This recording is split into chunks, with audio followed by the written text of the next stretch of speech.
Hello guys, welcome back to pharmacy back solution. आज हम बात करेंगे थर्ड सेमिस्टर के फिजिकल फार्मेसी फर्स्ट, जिसका कोड है BP 302T, उसका यूनिट फर्स्ट के बारे में स्टार्ट करने जा रहे हैं। आज से हम थर्ड सेमिस्टर की क्लासेस को, ठीक है। आप कॉपी और पेन लेके बैठ जाइए और सही से समझिए, ठीक है। सिंपली हम एक्सप्लेन करेंगे, ऐसा कुछ नहीं है डिफ़िकल्ट। चीज़ों को हम अच्छे से बताएंगे आपको, ठीक है। और जब यूनिट ख़त्म होगी उसके बाद हम आपको इम्पोर्टेंट क्वेश्चंस प्रोवाइड करेंगे विद आंसर, उसके आंसर के साथ, ठीक है। चलिए स्टार्ट करते हैं अपनी यूनिट फर्स्ट को, फिजिकल फार्मास्यूटिक्स फर्स्ट की, ठीक है। तो यूनिट फर्स्ट का क्या नाम है, क्या मेन टॉपिक है उसका? सॉल्युबिलिटी ऑफ ड्रग, है ना। ड्रग की सॉल्युबिलिटी के बारे में बात की गई है। जैसे कि आप जानते हैं कि ड्रग क्या है। ड्रग जो है एपीआई है, एक्टिव फार्मास्यूटिकल इंग्रेडिएंट, है ना। जो पार्ट जो है ड्रग का, जो मतलब ड्रग है, वो क्या है?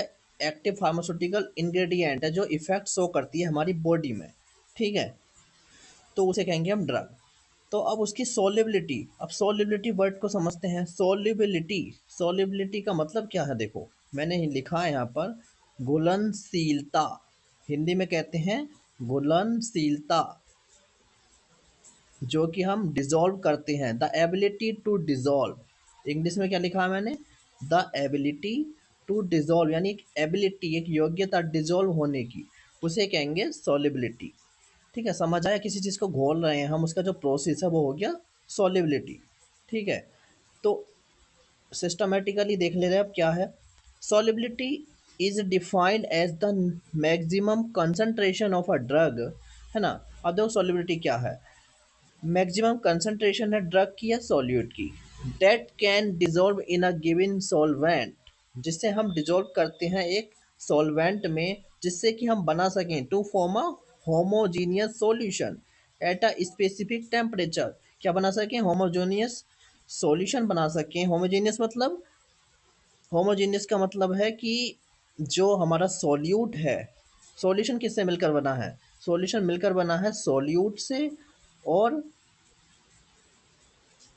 सॉल्वेंट से, ठीक है। सॉल्यूट क्या है? जिसे कि हम डिज़ोल्व करेंगे, यानी जो स्मॉल अमाउंट में प्रेजेंट होगा। सॉल्वेंट क्या है? जिसमें डिज़ोल्व करेंगे, जिसमें घोलेंगे, ये लार्ज अमाउंट में प्रेजेंट होगा।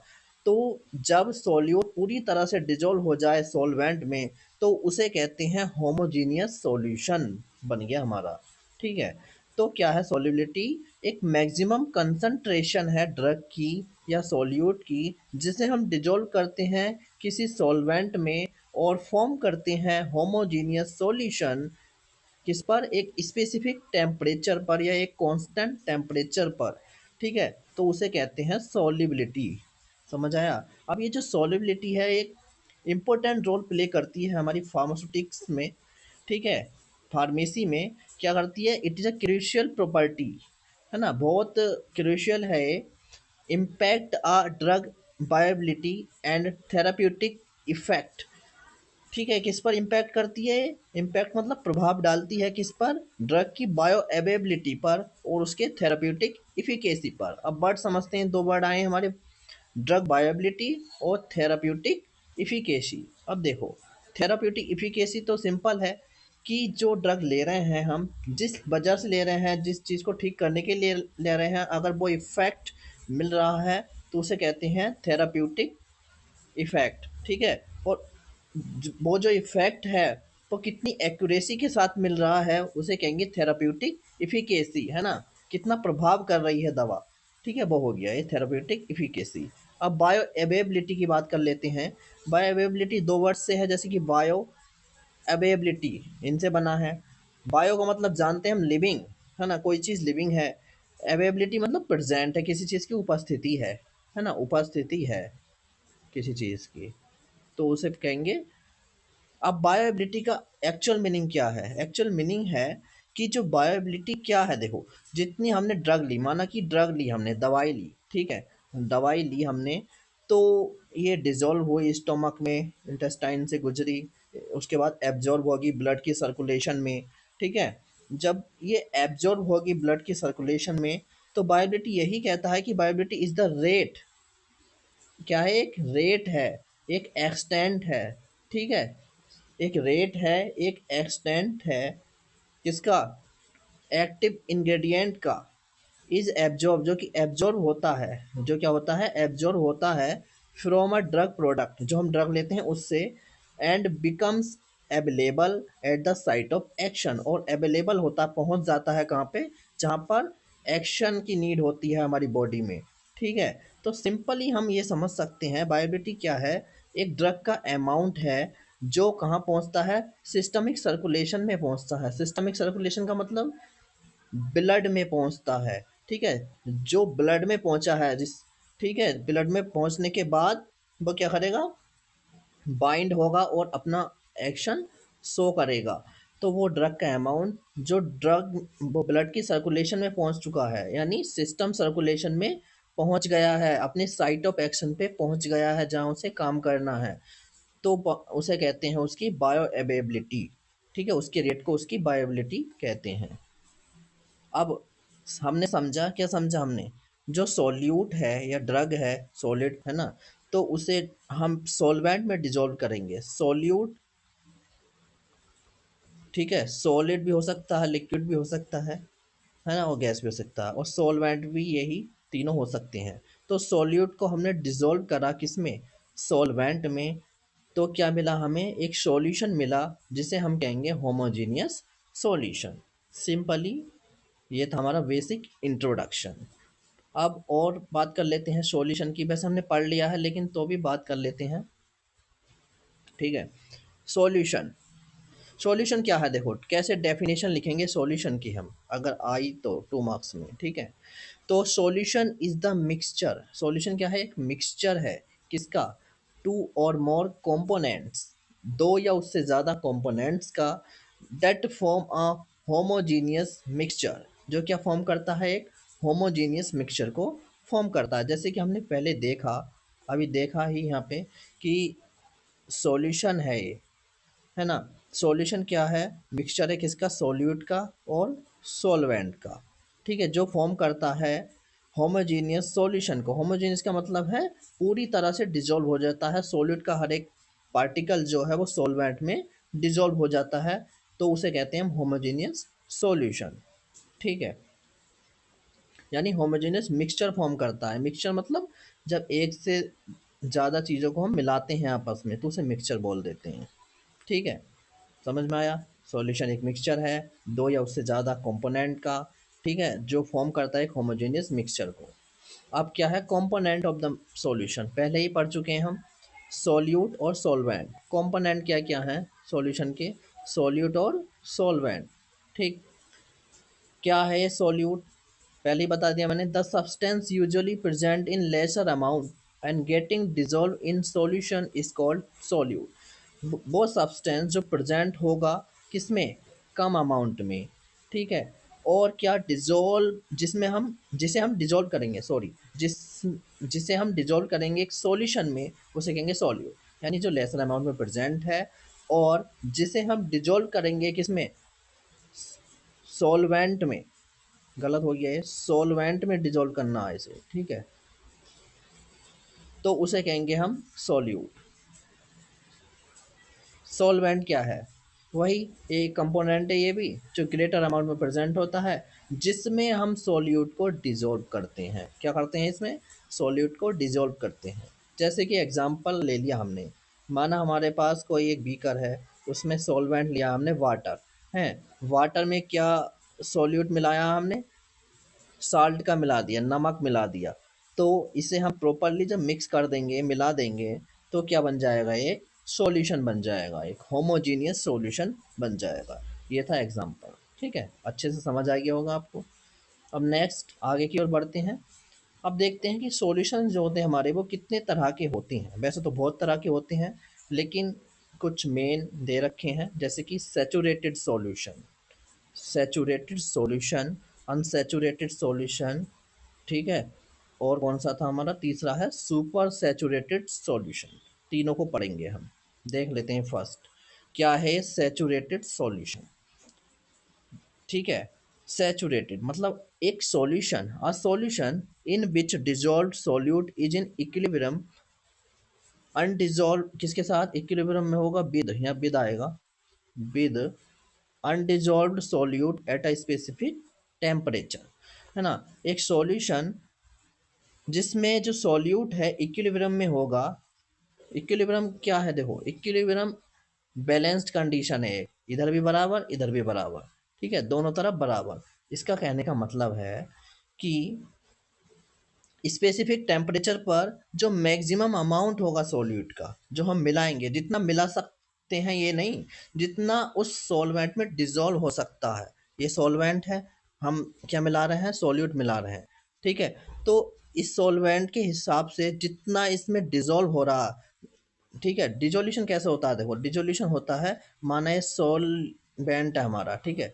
सॉल्वेंट में क्या होता है, सॉल्वेंट में इंटरमोलिकुलर स्पेस होता है, जिसकी वजह से जो सॉल्यूट का पार्टिकल होता है वो इसमें क्या हो जाता है, उस स्पेस में आ जाता है, जिसकी वजह से वो स्पेस फिल हो गया, तो हम कह देते हैं उसे वो डिजॉल्व हो गया, ठीक है। तो इसी तरह से है कि मैक्सिमम अमाउंट, जितना मैक्सिमम अमाउंट डिजॉल्व हो सकता है सॉल्यूट का सॉल्यूशन में, सॉरी सॉल्वेंट में, एट अ स्पेसिफिक टेम्परेचर पर, उसे कहेंगे सैचुरेटेड सॉल्यूशन, ठीक है। यहाँ इसमें साफ साफ लिखा है no more solute will dissolve, जिसमें और सॉल्यूट डिजॉल्व ना हो, ठीक है। जितना सॉल्वेंट में सॉल्यूट डिजॉल्व हो रहा है मैक्सिमम, उस तरह के सॉल्यूशन को हम सैचुरेटेड सॉल्यूशन कहते हैं, ठीक। अनसैचुरेटेड सॉल्यूशन, अनसैचुरेटेड इसका उल्टा हो जाएगा। तो a solution containing the dissolved solute in a less concentration than saturated solution। अब देखो इसमें क्या है, ये सॉल्यूशन में क्या है कि जो डिजॉल्व सॉल्यूट होगा, यानी सॉल्यूट लिया हमने, इसमें डाला सॉल्वेंट में, ठीक है, सॉल्वेंट में डाला, तो अब ये जो डिजॉल्व हो गया, जो डिजॉल्व हो गया ये सॉल्यूट, इसका कम अमाउंट होगा, ठीक है। थोड़ा सा डाल दिया, जैसे हमने वाटर लिया, है ना, ठीक है, उसमें क्या डाला, नमक थोड़ा सा डाल दिया।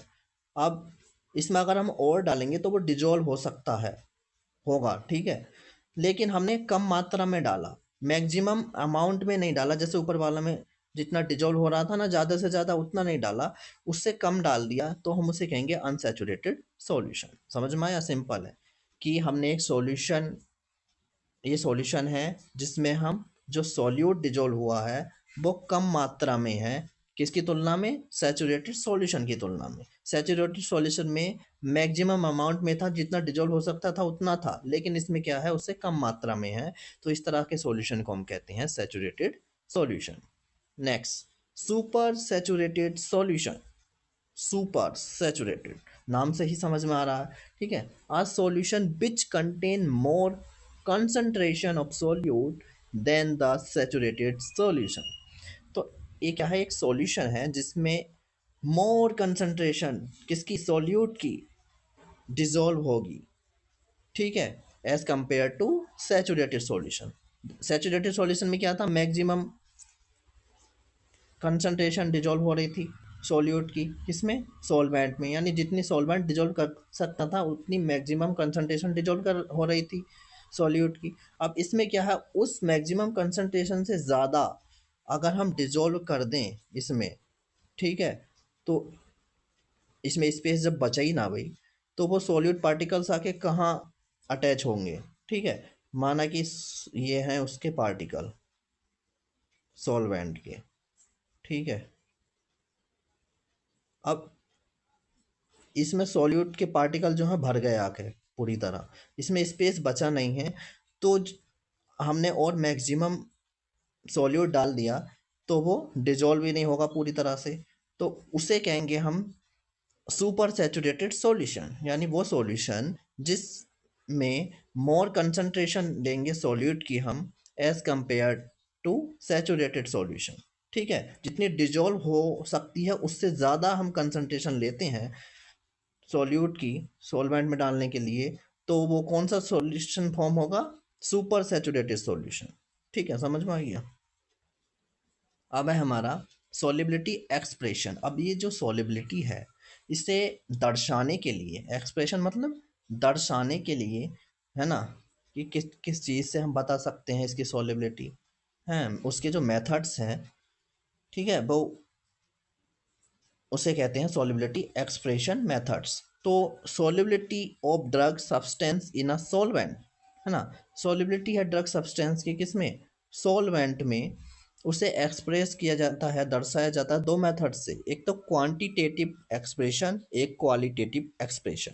क्वांटिटेटिव जैसे कि नाम से समझ आ रहा है, क्वांटिटेटिव मतलब किसी क्वांटिटी को ले रहे हैं, दर्शा रहा है मेथड, उसकी क्वांटिटी को दर्शा रहा है, ठीक है, किसी सॉल्यूट की क्वांटिटी को दर्शा रहा है मेथड, या ड्रग की, सॉल्यूट की, जो भी कहें हम, सॉल्यूट को हम यहाँ पे ड्रग बोल रहे हैं, ठीक है, तो उसकी क्वांटिटी को दर्शा रहा है, इससे समझ आ रहा है सिंपली, ठीक।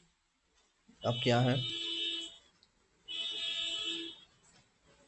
अब ये जो क्वांटिटेटिव एक्सप्रेशन है, ये कितनी तरह के हैं देखो, molarity, molality, normality, mole fraction, percentage concentration, parts पर मिलियन, है ना, जिसे हम पीपीएम भी कहते हैं, ये आप पढ़ के आ चुके हो पहले ही, ठीक है। क्वालिटेटिव एक्सप्रेशन क्या है, क्वालिटेटिव एक्सप्रेशन में उसकी क्वालिटी को दर्शाया जाता है, क्वांटिटी को नहीं, क्वालिटी को, ठीक है, साइज वगैरह को, ठीक है, उसके अमाउंट को नहीं, जैसे साइज शेप ये चीज़ आती है क्वालिटी में। तो पहले पढ़ लेते हैं क्वांटिटेटिव एक्सप्रेशन, स्टार्ट करते हैं। देखो ये क्वेश्चन जरूर आता है, बहुत इंपॉर्टेंट है, सॉलिबिलिटी एक्सप्रेशन का क्वेश्चन, 10 मार्क्स में 99% ये आता ही आता है, ठीक है। 1% का मतलब है अगर ना भी आया तो ऐसा नहीं है कि लॉन्ग में ये नहीं आया तो शॉर्ट में या वेरी शॉर्ट में भी नहीं आएगा, ये वेरी शॉर्ट में भी आएगा फिर, और शॉर्ट में भी आएगा। कैसे, जैसे डिफाइन मोलरिटी को डिफाइन करा लिया आपसे, मोललिटी को डिफाइन करा लिया, दो को डिफाइन करा लिया, ठीक है, दो दो को, इस तरह से पूछा जा सकता है। लेकिन 10 मार्क्स में आता है एक ट्यूब में। अब आरजीपीवी में भी ये बहुत इंपॉर्टेंट है, ठीक है, देखने को मिलता ही है। आप पढ़ लेते हैं क्वांटिटेटिव एक्सप्रेशन को। मोलरिटी है सबसे पहला, है ना, मोलरिटी जानते हैं आप पहले से ही क्या है, तो इसे डिफाइन करते हैं, number of moles solute dissolve पर लीटर ऑफ सॉल्यूशन। मोलरिटी देखो क्या है, मोलरिटी में क्या है, नंबर ऑफ मोल्स जो हैं सॉल्यूट के, है ना, मोल्स पढ़ के आ चुके हो आप, मोल्स क्या है, ठीक है, जो मोल्स हैं, जितने नंबर ऑफ मोल्स, जितने नंबर जो है मोल्स के सॉल्यूट के, वो डिजोल्व होंगे किस में, लीटर में, एक लीटर सॉल्यूशन में, ठीक है, उसे कहेंगे मोलरिटी। इसे कैपिटल एम से डिनोट किया जाता है, दर्शाया जाता है, और इसकी यूनिट क्या है, मोल पर लीटर इसकी यूनिट है। फॉर्मूला हो जाता है हमारा, molarity is equals to number of moles, n का मतलब है number of moles upon volume of solution, volume of solution in litre, किसमें, लीटर में है, ठीक है। ये हो गया हमारा मोलरिटी का formula, M equals to n upon B, number of moles of solute n हो गया, बी क्या हो गया, volume of solution in litre, ठीक है, ये फॉर्मूला हो गया, बहुत इंपॉर्टेंट है मोलरिटी, ठीक है। आपको एक्सपेरिमेंट जो करोगे आप, ठीक है, उसमें कैलकुलेशन में यही आएगा, मोलरिटी, मोलालिटी, नॉर्मलिटी, ठीक, मोल फ्रैक्शन वगैरह, यही आपको काम आएगा। इसका दूसरा फॉर्मूला होता है M1 B1 is equal to M2 V2, ठीक है। अगर हम मोलरिटी और वॉल्यूम की रेस्पेक्ट में बात करें, ठीक है, तो अगर मान लिया कोई दो सब्सटेंस हैं, ये एक सब्सटेंस है, ये दूसरा सब्सटेंस है, ठीक, तो इसकी मोलरिटी M1 है, इसका वॉल्यूम B1 है, इसकी मोलरिटी M2 है और इसका वॉल्यूम B2 है, ठीक है। तो अगर हमें माना कि फर्स्ट वाले की मोलरिटी भी दे रखी है वॉल्यूम भी दे रखा है, सेकंड वाले की मोलरिटी पूछी है और वॉल्यूम दे रखा है, तो हम इस फॉर्मूला के थ्रू हम आसानी से निकाल सकते हैं। ठीक है, अब बात करते हैं मोलालिटी की। सेम टर्म सी लग रही है, ठीक है हमें, लेकिन एक एल का ही डिफरेंस है इसमें।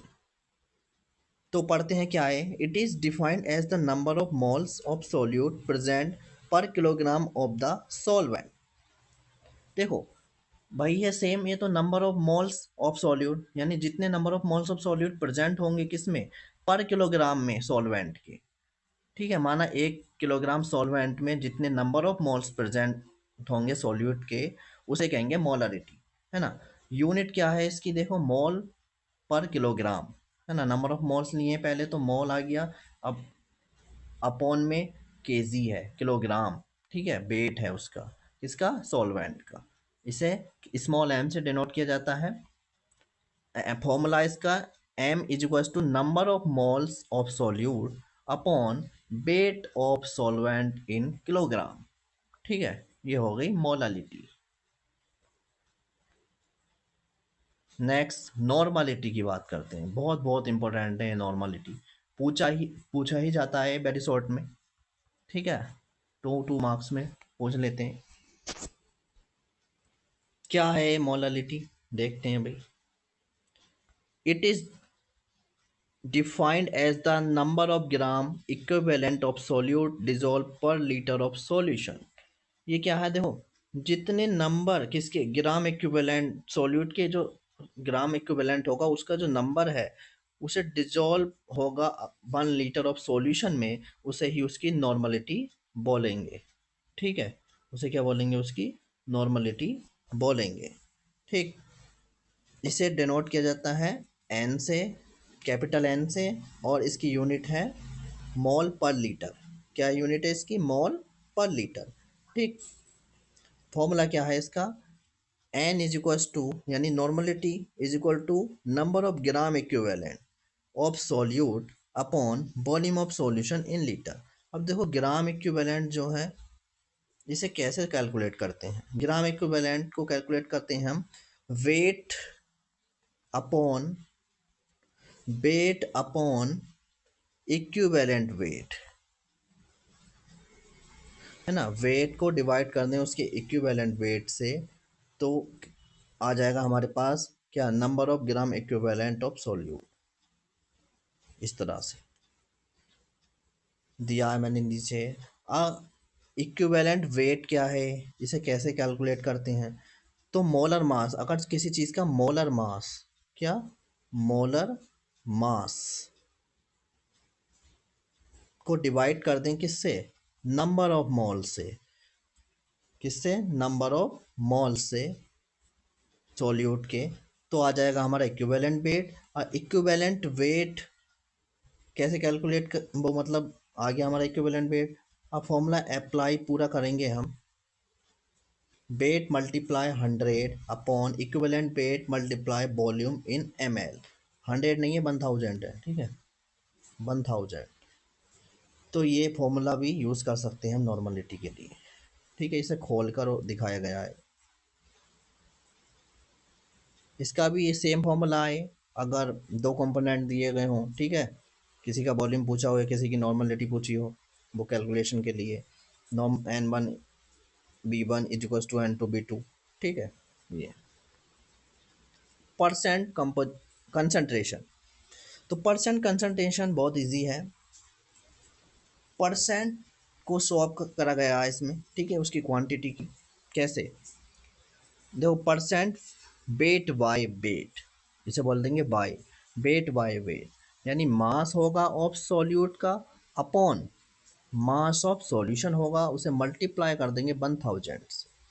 वेट यानी मास का यूज़ हो रहा है इसमें, यानी वेट का यूज़ हो रहा है, तो इसीलिए इसे कहेंगे परसेंटेज वेट बाय वेट। ऊपर भी वेट, नीचे भी वेट, ऊपर मास ऑफ सॉल्यूट, नीचे मास ऑफ सॉल्यूशन, उससे अगर मल्टीप्लाई कर दिया 100 से तो बन गया परसेंटेज, इसलिए बोल देंगे परसेंटेज वेट बाय वेट होगा। ठीक है, ये हमारा। अब परसेंटेज वॉल्यूम बाय वॉल्यूम, वही ऊपर वॉल्यूम होगा सॉल्यूट का, नीचे वॉल्यूम होगा सॉल्यूशन का, मल्टीप्लाई कर देंगे 100 से, तो परसेंटेज बन जाएगा, यानी परसेंटेज वॉल्यूम बाय वॉल्यूम, इस तरह से निकाल सकते हैं। मोल फ्रैक्शन बहुत इंपॉर्टेंट टर्म है, मोल फ्रैक्शन पहले आपने पढ़ा होगा, ठीक है। कोई माना कंपोनेंट है, उसका हमें मोल फ्रैक्शन निकालना है। मान लिया कंपोनेंट छोड़ो आप, मान लिया कोई सॉल्यूशन है सॉल्यूशन है, उसमें सॉल्यूट है, एक एक सॉल्वेंट है, ठीक है। तो अगर उसका हमें मोल फ्रैक्शन निकालना हो, यानी मोल का जो फ्रैक्शन है उसमें भाग है, मोल का जो हिस्सा है, कितना हिस्सा है मोल का उसमें, ठीक है, तो दोनों का निकाला जाता है मोल फ्रैक्शन, सॉल्यूट का भी सॉल्वेंट का भी। तो mole fraction is defined as the number of moles, इसे कैसे डिफाइन करेंगे हम, number of moles of component, या तो सॉल्यूट के होंगे या सॉल्वेंट के होंगे, उन्हें डिवाइड कर दें हम अगर total number of moles in the solution, जितने total number of moles present है सॉल्यूशन के उनसे, ठीक है। जैसे कि एक्स ए का मतलब है यहाँ पर एक्स रिप्रेजेंट कर रहा है मोल फ्रैक्शन को, ए रिप्रेजेंट कर रहा है यहाँ पर सॉल्यूट के हैं ये मोल्स, ठीक है। तो मोल्स ऑफ सॉल्यूट ऊपर लिखेंगे upon total moles of solution, total moles of solution मतलब moles of solute plus moles of solvent, ठीक है। ये हो गया टोटल मोल्स ऑफ सॉल्यूशन। ऐसे ही बी, एक्स बी के हैं, moles of solvent B upon total moles of solution, ठीक है। ये हो गया हमारा। तो ये बी क्या रिप्रेजेंट कर रहा है यहाँ पर, सॉल्वेंट के मोल्स को, सॉरी सॉल्वेंट के मोल फ्रैक्शन को, ठीक है। इसी तरह से निकालते हैं मोल फ्रैक्शन। पार्ट्स पर million, parts per million, it is defined as the number of parts by mass of the solute present in 1 million 10 to the power 6 parts by mass of the solution। देखो ये क्या है, parts पर million, ये बहुत छोटी unit है नापने की, ठीक है। तो इसमें हम एक्चुअली क्या है, हम पीपीएम का ही यूज़ करते हैं मोस्टली, क्योंकि ड्रग का हम बहुत स्मॉल स्मॉल अमाउंट को एनालाइज करते हैं, ठीक है, मापते हैं, है ना, उसे चेक करते हैं, छोट कम कम अमाउंट को लेकर ही उसकी एनालिसिस करते हैं, जांच पड़ताल करते हैं, आपने पढ़ा होगा फार्मास्यूटिकल एनालिसिस में, ठीक। तो ये क्या है, एक नंबर ऑफ पार्ट्स है, किसके किसके द्वारा, मास, मास के द्वारा। यानी अगर हम मास की टर्म्स में बात करें तो नंबर ऑफ पार्ट्स, मास जो है माना इसका कुछ मास है, ठीक है, तो उसे नंबर ऑफ पार्ट्स में डिवाइड कर लिया है एक तरह से। ये मान लो कि नंबर ऑफ पार्ट्स हैं किसके, मास ऑफ सॉल्यूट के द्वारा प्रेजेंट इन 1 मिलियन, जो प्रेजेंट है किसमें, 1 मिलियन पार्ट्स में, by mass of the solution, mass of the solution के द्वारा। अब क्या है इसका मतलब, देखो फॉर्मूले से समझते हैं clearly. PPM is equals to mass of solute लेंगे अपॉन मास ऑफ सॉल्यूशन, यानी जो मास है सॉल्यूट का, ठीक है, और upon mass of solution divide में क्या है, मास है सॉल्यूशन का, ठीक। ये इसका फ्रैक्शन हो गया हमारा। इसे अगर मल्टीप्लाई कर दें 10⁶ से, तो 10⁶ से 1 मिलियन होता है हमारा, तो ये पार्ट्स में डिवाइड हो जाएगा, बहुत कम पार्ट्स में डिवाइड हो जाएगा ये, ठीक है। तो ये रिप्रेजेंट करने का तरीका है, जो वेरी डाइल्यूटेड सॉल्यूशन है, ठीक है, उससे हम कैलकुलेट करने के लिए पीपीएम का यूज़ करते हैं, ठीक। अब देखो दूसरे तरीके के कंसंट्रेशन एक्सप्रेशन मेथड आ गए। मेथड है क्वालिटेटिव एक्सप्रेशन, ठीक है, क्वालिटी को देखकर एक्सप्रेस करते हैं कंसंट्रेशन को, वो वाले मेथड। जैसे ये टेबल बना है हमारा, इसी में सब है, ठीक है।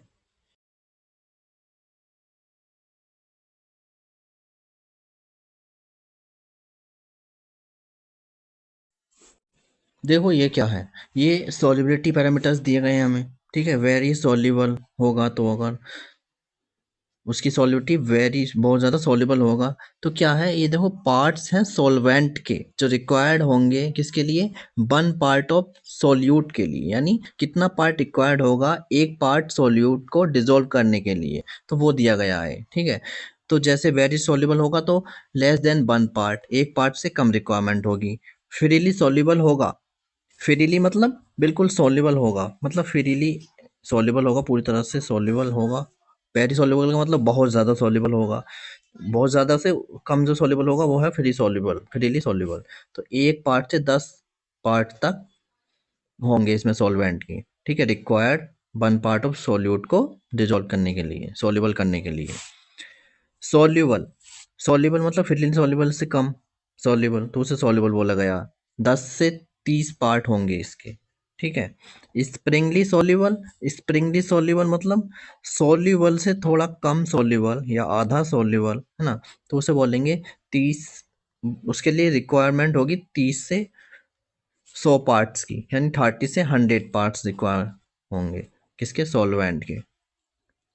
अब स्लाइटली सॉल्युबल, स्लाइटली सॉल्युबल के लिए क्या है, 100 से 1000 पार्ट्स रिक्वायर होंगे सॉल्वेंट के। ठीक है, जिससे कि हम सॉल्युबल सॉल्युबल क्या कर सकें, सॉल्युबल कर सकें 1 पार्ट को सॉल्यूट के। ठीक है,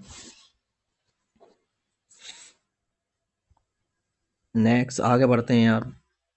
आगे लिखा है इसमें वेरी स्लाइटली सॉल्युबल।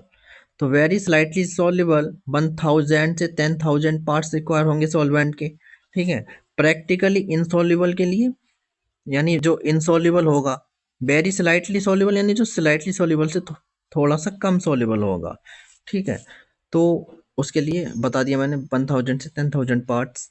अब इनसॉल्युबल, जो प्रैक्टिकली इनसॉल्युबल है, बिल्कुल ही ना घुल रहा है, तो उसके लिए वो उसे क्या ही सॉल्युबल करना हमें। ठीक है, तो 10,000 से ज़्यादा अगर पार्ट्स आते हैं तो उसे हम बोल सकते हैं में जो सॉल्युबल हो।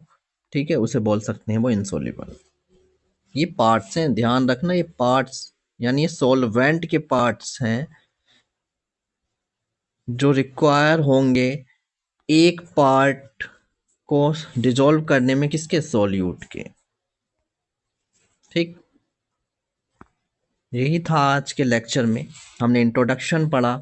ठीक है, हमने कंसंट्रेशन एक्सप्रेसिंग टर्म्स पढ़े।